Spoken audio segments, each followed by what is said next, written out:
as you know, up to the last class, we are done with respiration, okay, or breathing and exchange of gases, right? In that chapter, we particularly described about what is breathing, what is internal respiration, what is external respiration, how the different gases like oxygen and carbon dioxide are transported via blood, and lastly we described different set of diseases or disorders that are related to respiratory system, right? Now, after we are done with this particular chapter of physiology, we are into the very new chapter or very new thing, okay, that is not related to physiology, but it's completely altogether a different thing, okay. We are going to describe from now on all about the living world, okay. There are many chapters in the initial part of your syllabus, okay, which are related to living organisms, their diversity, their classification and all other details. तो वो जो सारा हिस्सा है diversity वाला, classification, nomenclature, kingdom systems and all, ये सारी चीज़ें हम आने वाले कुछ लेक्चर्स में डिटेल में डिस्क्राइब करेंगे। तो हम शुरुआत जिस चैप्टर से या जिस पर्टिकुलर चीज़ से करने जा रहे हैं वो है द लिविंग वर्ल्ड, ओके। एक ओवरऑल बात अगर हम कहें तो what is our general observation, कि हम अगर हमारे सराउंडिंग में देखें, if we observe around us, the life of different type exists around us, right? We are surrounded by different forms of life as well as different things which do not have life. मतलब हम अगर सीधे भाषा में कहें तो there are two types of things, okay, two types of things are present around us. Which two types? If you see, then first type is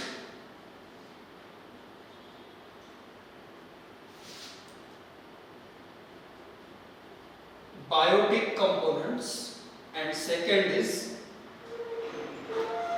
abiotic components, right?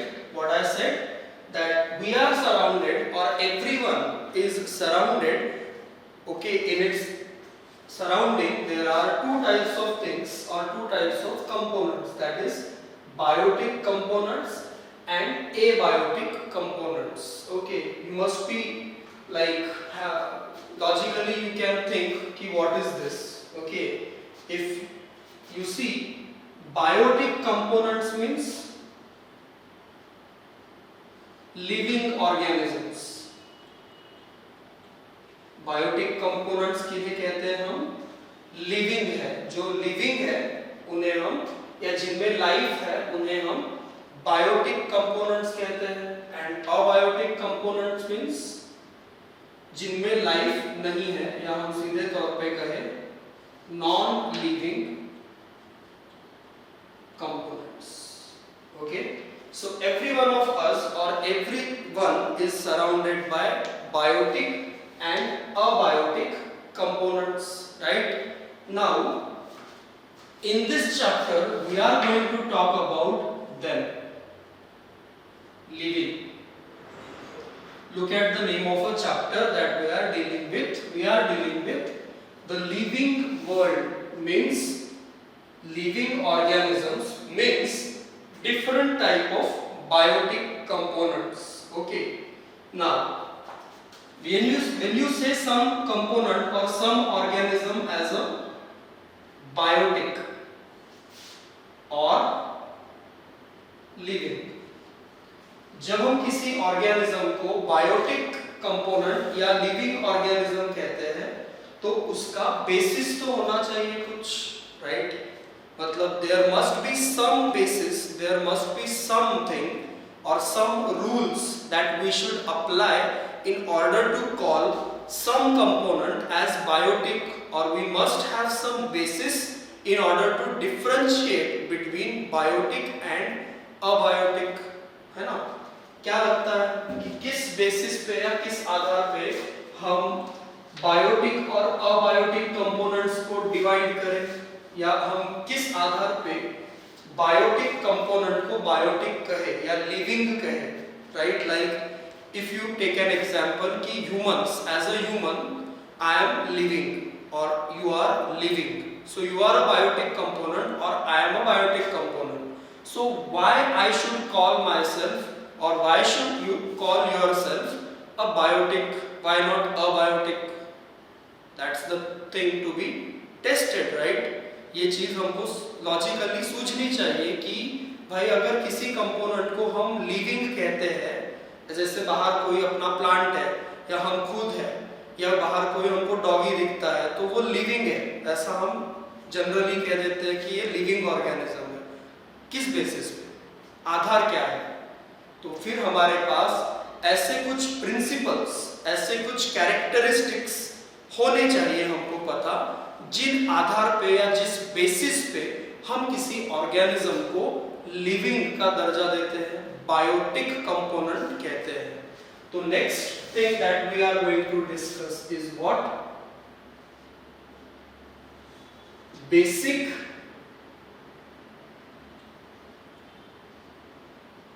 characteristics shown by living organisms. What is the topic? Basic characteristics shown by living organisms. Okay, or you can call them as principles that work behind biotic nature of a component or biotic nature of an organism. Okay, so which are they? Okay, if you write basic characters of living in the center, अगर हमने centre में क्या लिखा? Basic characteristics of living, तो हम ऐसे कितने characteristics बोल सकते हैं या ऐसे कितने फीचर्स डिस्क्राइब कर सकते हैं जो लिविंग नेचर को या बायोटिक नेचर को डिस्क्राइब करते हैं? सोचो, देखो,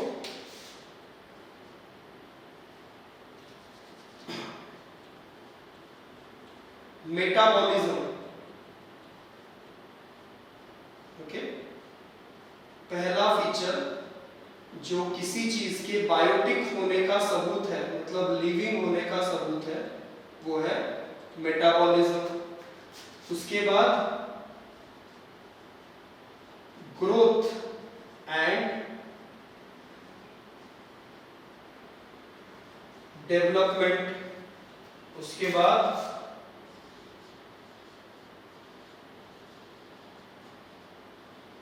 reproduction and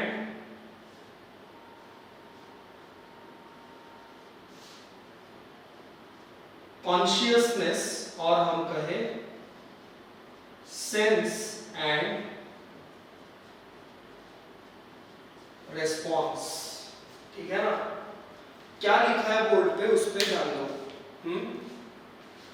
What we are discussing is basic characteristics of living organism or basic features of living organism, or you can say on what basis we call some organism as a living organism. So these are the reasons, these are the characteristics that are shown by some organism if it is living. If you elaborate them one by one, what is metabolism? ये हम जानते हैं बहुत अच्छी तरीके से कि metabolism मतलब क्या है। फिर भी अगर हम लिखे तो it is a set of different chemical or more particularly biochemical reactions going on within living cells, right? What is metabolism? It includes both catabolism and anabolism, ठीक है ना? जो different set of chemical reactions या biochemical reactions catabolic हो या anabolic कहाँ चलती रहती है कंटिन्यूअस मैनर में किसी भी लिविंग सेल में। मतलब हम ये कह रहे हैं इनडायरेक्टली कि भाई जो सेल या जो ऑर्गेनिज्म मेटाबॉलिक रिएक्शंस शो करता है वो लिविंग है, राइट? मतलब मेटाबॉलिज्म शो होना या मेटाबॉलिक रिएक्शंस का होना एक सबूत है क्या या किस चीज का? तो मेटाबॉलिक रिएक्शंस हो रही है, इसका मतलब वो कंपोनेंट या वो ऑर्गेनिज्म नॉन लिविंग नहीं है, लिविंग है। तो मेटाबॉलिक रिएक्शन और different type of biochemical reactions, anabolic and catabolic reactions are one of the basic principles behind something to be biotic. Is it okay? That's why we have taken this as a reason or as a principle or as a characteristic of basic characteristic of living or biotic, right? मतलब ये कि जो body metabolic reactions show नहीं करती, ठीक है, जो body या जो कंपोनेंट मेटाबॉलिक रिएक्शंस शो नहीं करता वो लिविंग नहीं हो सकता। ठीक, क्या बोला मैंने? जो कंपोनेंट या जो बॉडी मेटाबॉलिक रिएक्शंस, कैटाबॉलिक और anabolic reactions of different type show नहीं करती वो लिविंग नहीं हो सकती। जाहिर सी बात है, लिविंग कंपोनेंट को, बायोटिक कंपोनेंट को अपनी अलग अलग एक्टिविटीज को कैरी आउट करने के लिए एनर्जी चाहिए होती है, और एनर्जी प्रोड्यूस करने के लिए कौन सी मेटाबॉलिक रिएक्शंस होना जरूरी है? रेस्पिरेशन से जुड़ी हुई फॉर एग्जांपल। तो सोचो, अगर मेटाबॉलिक रिएक्शंस नहीं होती तो एनर्जी कैसे प्रोड्यूस होगी, और एनर्जी प्रोड्यूस नहीं होगी तो वो सरवाइव कैसे करेगा, राइट? तो जिस बॉडी में या जिस कंपोनेंट में किसी भी तरह की मेटाबॉलिक रिएक्शंस ही नहीं होती वो लिविंग नहीं हो सकती। That's why showing metabolic reactions of different types is one of the basic features of living biotic, right? Let's move on to the next characteristic or next reason or next principle. As you can see, growth and development. मतलब अपने पूरे life time में every organism or every living organism shows growth, means increase in size, right? Like change in features, etc. etc. तो ये जो चीज है, मतलब साइज में बढ़ने की बोलो या बायोमास में, वजन में बढ़ने की बोलो, या फिर ओरिजिनल से चेंज होने की जो उसकी प्रॉपर्टी है, मतलब जिसको हम कहते हैं डेवलपमेंट। जैसे एक सीड की बात कर लो तुम, तो एक सीड जो हम जमीन में लगाते हैं तो सीड में एम्ब्रियो होता है। जब हम कोई बीज जमीन में लगाते हैं तो किस आशा के साथ लगाते हैं, किस होप के साथ लगाते हैं कि भाई उस सीड को प्रॉपरली फर्टिलाइजर्स, प्रॉपरली वाटर वगैरह देने के बाद उस सीड से प्लांट प्रोड्यूस हो, राइट? After few days. तो क्या लगता है कि सीड को बोने के बाद उससे प्लांट क्यों निकलता है? क्योंकि सीड में कोई ऐसी चीज होती है जो उस प्लांट को बना सके, और वो है एम्ब्रियो, है ना? सीड को जब तक हम सॉइल में नहीं लगाते तब तक वो एम्ब्रियो प्लांट में कन्वर्ट नहीं होता, लेकिन इसका मतलब वो एम्ब्रियो डेड नहीं होता, क्योंकि जैसे ही हम सीड को सॉइल में डालते हैं, उसको प्रॉपर एटमॉस्फेयर प्रोवाइड करते हैं, वो एम्ब्रियो ग्रो होता है, वो एम्ब्रियो मैच्योर होता है, डेवलप होता है, और डेवलप होकर क्या चेंज दिखाता है हमको? तो एक छोटा सा प्लांट, फिर वो प्लांट धीरे धीरे बढ़ता है, उसमें ब्रांचेस बनती है, उसमें फ्लावर्स लगते हैं, उसमें लीफ आते हैं, उसमें फ्रूट्स लगते हैं, तो ये क्या है? Development. Over the period of time वो प्लांट क्या शो करता है हमें? अपने फीचर्स में चेंज, कंटिन्यूअसली चेंज शो करता है। This is what you call growth and development. हम अपनी बात कर ले तो हम जैसे जैसे एज में बढ़ते हैं वैसे वैसे हमारे फीचर्स में चेंजेस आते हैं, एजिंग होती है, हम बूढ़े दिखने लगते हैं, बाल सफेद हो जाते हैं, राइट। हम जब छोटे होते हैं तो हम सेक्सुअली कैपेबल नहीं होते, बट एक पर्टिकुलर एज के बाद हम गमेट्स प्रोड्यूस कर सकते हैं, रिप्रोडक्शन कर सकते हैं। मतलब क्या? तो चाहे प्लांट हो, चाहे ह्यूमन हो, या चाहे और कोई ऑर्गेनिज्म हो, जैसे जैसे समय बीतता है वो खुद में क्या शो करता है? Changes, changes in size, changes in biomass, changes in features. तो इसी चीज को हम कहते हैं growth and development. Non living चीजों में ये चीज नहीं देखी जाती मोस्टली, ठीक है। You don't see growth and development features if something is non living. That's why growth and development is one of the basic feature which is restricted to living organisms. Living organisms or biotic components can only grow and develop themselves. Non-living components or abiotic components do not show growth and development. So as we said metabolism, we are saying it for growth and development. Okay, what you can say for growth and development? Continuous change in shape, size, biomass, etc. over the period of time. समय के साथ size में, shape में, features में, properties में, biomass में आने वाला चेंज सिर्फ किसमें दिखाई पड़ता है? लिविंग ऑर्गेनिजम्स में। इसीलिए या लिविंग ऑर्गेनिजम्स हमेशा इस चीज को शो करते हैं। इसीलिए ग्रोथ एंड डेवलपमेंट मेटाबॉलिज्म की ही तरह बेसिक प्रॉपर्टी या बेसिक कैरेक्टरिस्टिक है लिविंग ऑर्गेनिजम्स का या बायोटिक कंपोनेंट्स का, right. Now, the next characteristic feature of or very basic to living organism is reproduction.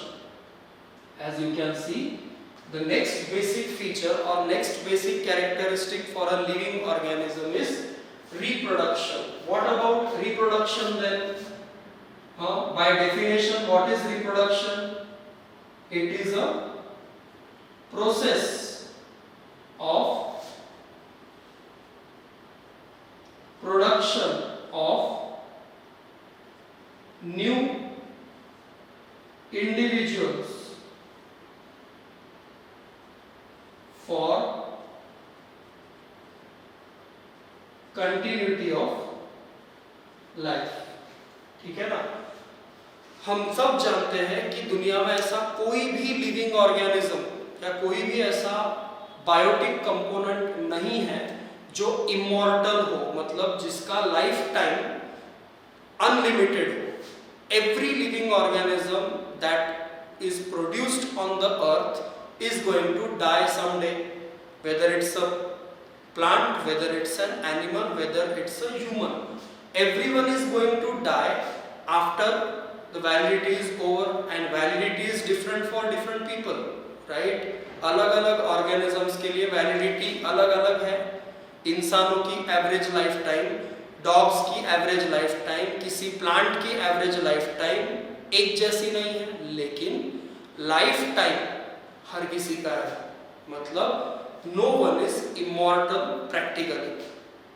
तो फिर अगर ह्यूमंस को एज अ स्पीशीज या डॉग्स को एज अ स्पीशीज या किसी प्लांट को एज अ स्पीशीज कंटिन्यू रखना है खुद को, मतलब अर्थ पे वो रहने चाहिए हमेशा के लिए, ऐसा अगर है तो क्या जरूरी है कि अपना लाइफ टाइम कंप्लीट होने से पहले अपने जैसे इंडिविजुअल्स वो प्रोड्यूस करें।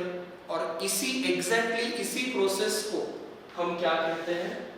Reproduction. Reproduction is nothing but the process of production of new individuals for the continuity of life. Every organism, if it is living, or every biotic component must show reproduction, because without reproduction that particular component will be diminished. अगर reproduction नहीं होगा तो वो जो component है वो अर्थ से गायब हो जाएगा। रिप्रोडक्शन है तो वो कंटिन्यूअस मैनर में प्रेजेंट रहेगा, right?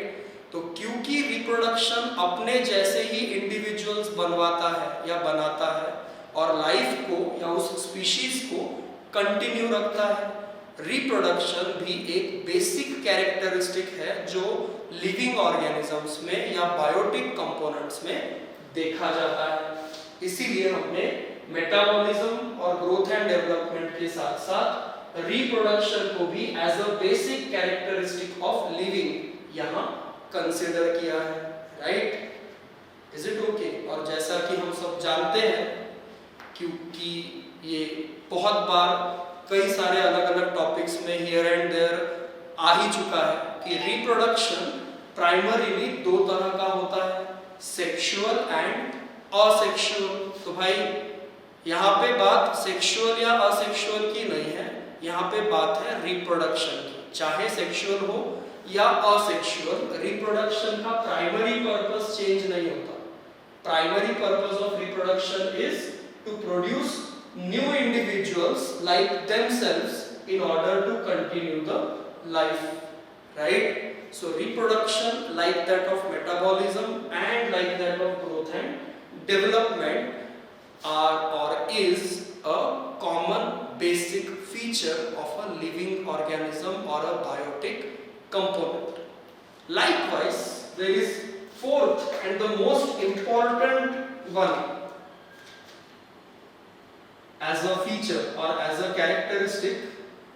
The fourth one and the most important feature is, as you can see, consciousness. That literally means sense and response. अगर इसको हम डिस्क्राइब करें तो ये क्या है? Ability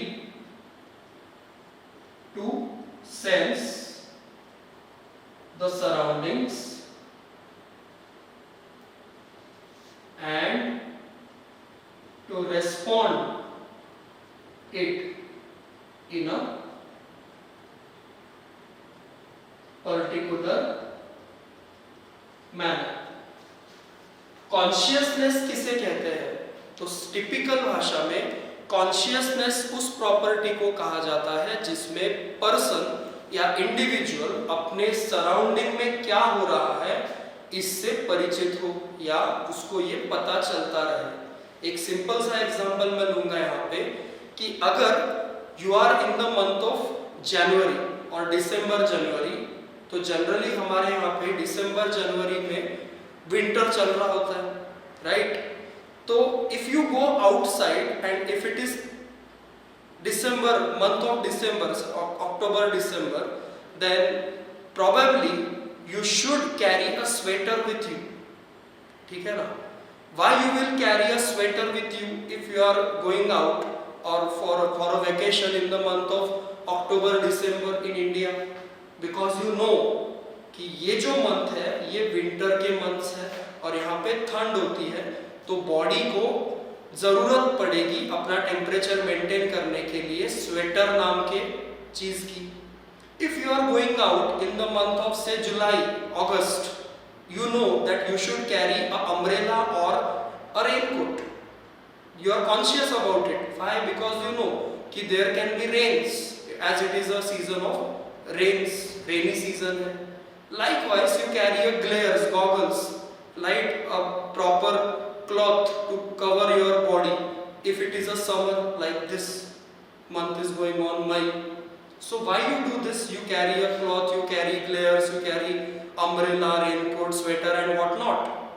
Like why your body starts shivering whenever there is a excessive cold, बहुत ज़्यादा ठंड हो तो बॉडी शिवर करना क्यों शुरू कर देती है? क्योंकि शिवरिंग से मसल्स कॉन्ट्रैक्ट होने की वजह से शिवरिंग होती है, शिवरिंग होने की वजह से हीट प्रोड्यूस होती है, और हीट प्रोड्यूस होने की वजह से बॉडी को अपना टेम्परेचर मेंटेन करने में हेल्प मिलती है ठंडी के मौसम में। पसीना क्यों निकलता है गर्मी के मौसम में? क्योंकि पसीना निकलने से वाटर का इवेपोरेशन होता है सरफेस से, जिसकी वजह से बॉडी ठंडा रखने में, मतलब ज़्यादा टेम्परेचर में बॉडी को अपना टेम्परेचर मेंटेन करने में मदद मिलती है by removing excessive heat through sweat. ठंडी के मौसम में शिवरिंग से एक्सेसिव हीट प्रोड्यूस करने में मदद मिलती है। तो बॉडी को कैसे पता चलता है कि शिवर होना है कि पसीना निकालना है? बॉडी को कैसे पता चलता है कि डस्ट पार्टिकल अगर आया तो टेयर्स या आंसू बाहर निकालने हैं या आंख बंद करनी है? It is all sense.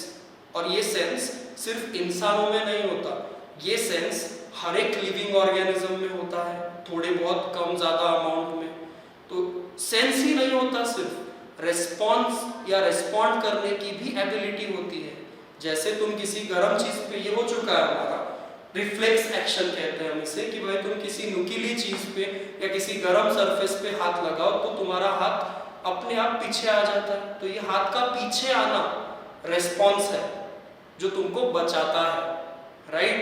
या फिर कोई और हमसे कमजोर एनिमल अगर हमको देखे या हम उसको अगर मारने की कोशिश करें तो हमको देखते ही, हम उसको मारने से पहले ही वो भागना शुरू कर देता है, क्योंकि उसके पास भी ये पहचानने की क्षमता है कि हम उस पर अटैक करने वाला है। तो वो एक प्रॉपर रेस्पॉन्स शो करता है भाग के। तो एक एग्जाम्पल कुछ भी लो तुम, जो समझने वाली बात है वो ये कि हर लिविंग ऑर्गेनिज्म में, अगर वो ऑर्गेनिज्म लिविंग है, अगर वो कंपोनेंट बायोटिक है, तो उसमें ये प्रॉपर्टी जरूर देखोगे तुम कि that component is able to sense the surroundings and respond accordingly, जरूरत के हिसाब से रेस्पॉन्ड भी करेगा। तो फिर ये जो चार चीजें आपको यहाँ पे दिख रही है बीच में सेंटर में, इसीलिए लिखा है कि ये चारों चीजें उससे जुड़ी हुई है। Metabolism, growth and development, reproduction, consciousness, that is ability to sense and response. All these four properties are the basic characteristics that are related to biotic, or in order to call something as a living or something as a biotic, you need to apply these four basic principles to that thing. Does it show metabolism?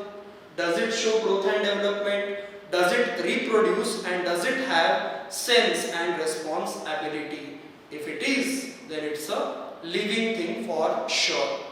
लेकिन कहानी में थोड़ा सा twist.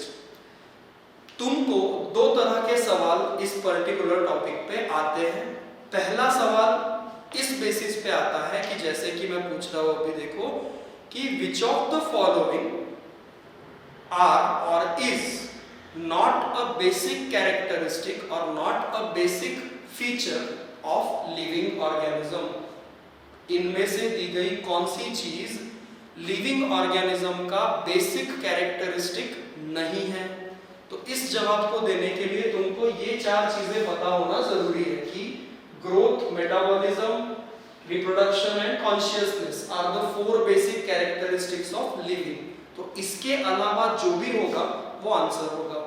लेकिन जो दूसरा सवाल है वो ज्यादा कॉमनली पूछा जाता है, और वो सवाल ये है कि आउट ऑफ द फोर और out of the following characteristics of the living organisms और biotic components, which characteristic or which principle has most importance, or you can say which of the following is the most exclusive characteristic of living organisms?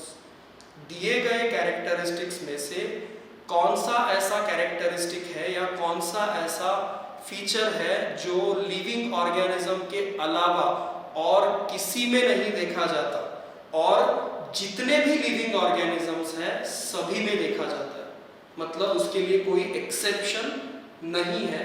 ऐसा कौन सा characteristic है? फिर से एक बार सुनो मैंने क्या पूछा। Which of the following is an exclusive characteristic of a living organism?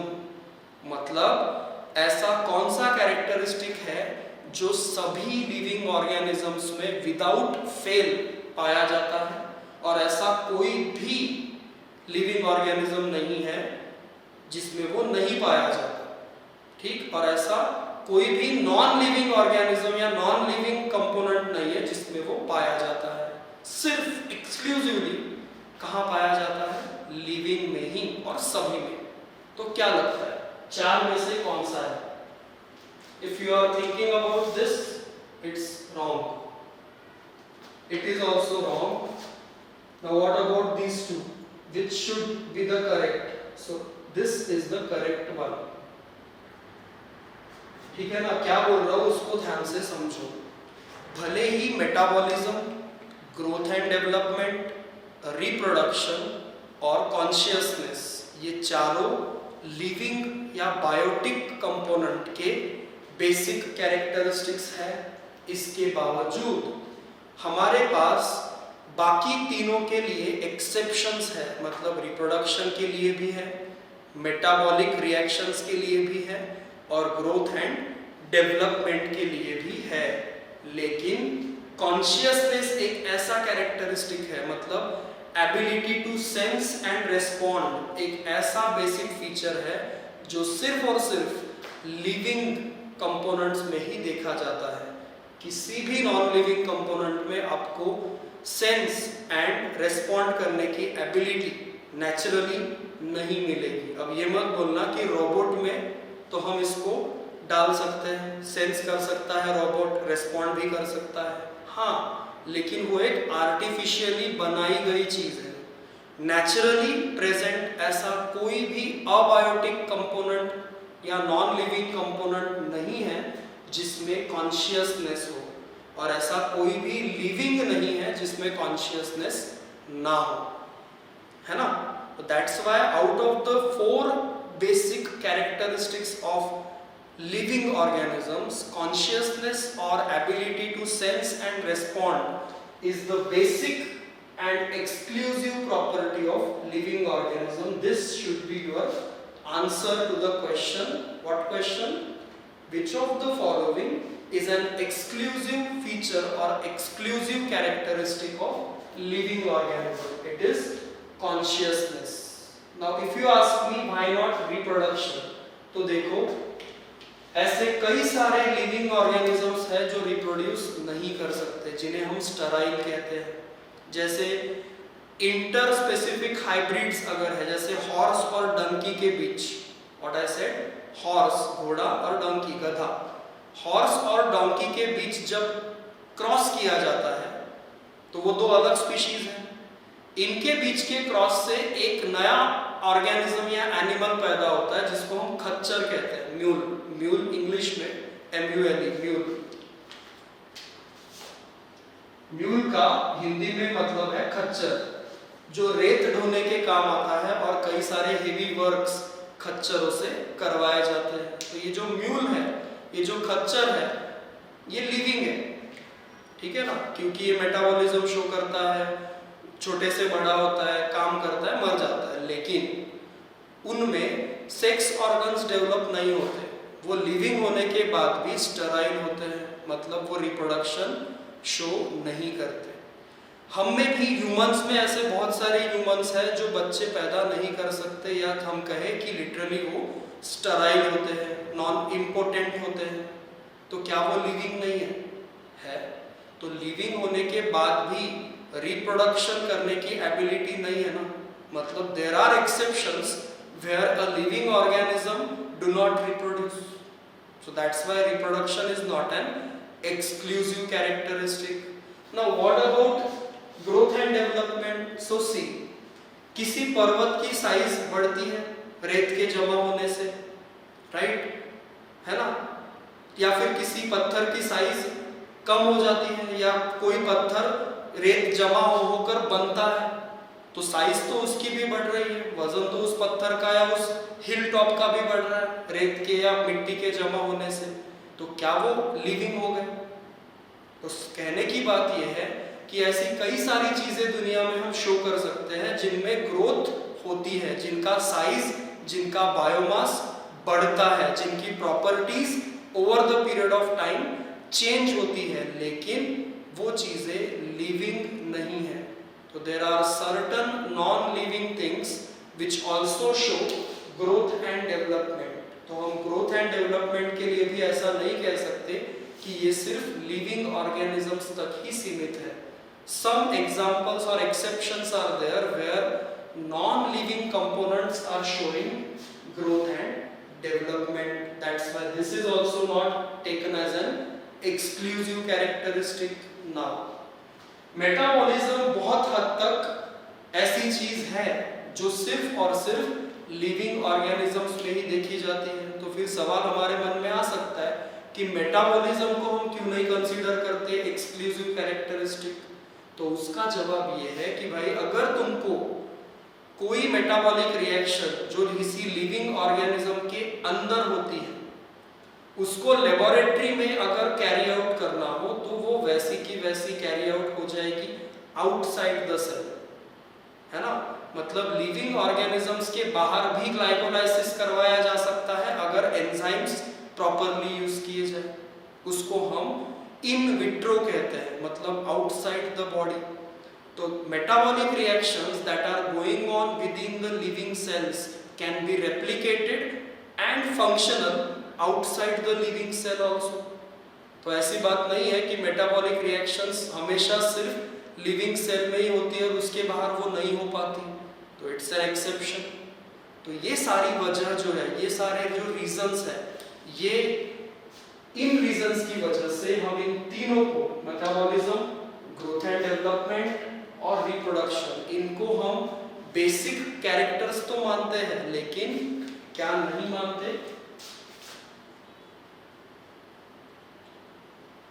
Exclusive characteristic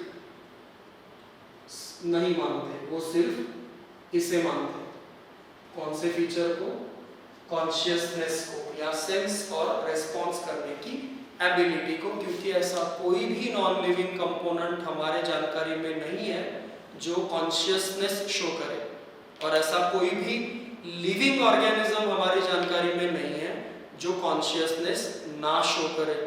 that's why out of the many this one is the exclusive और say unique feature of living and all others follow. So this is what the topic that we are trying to convey.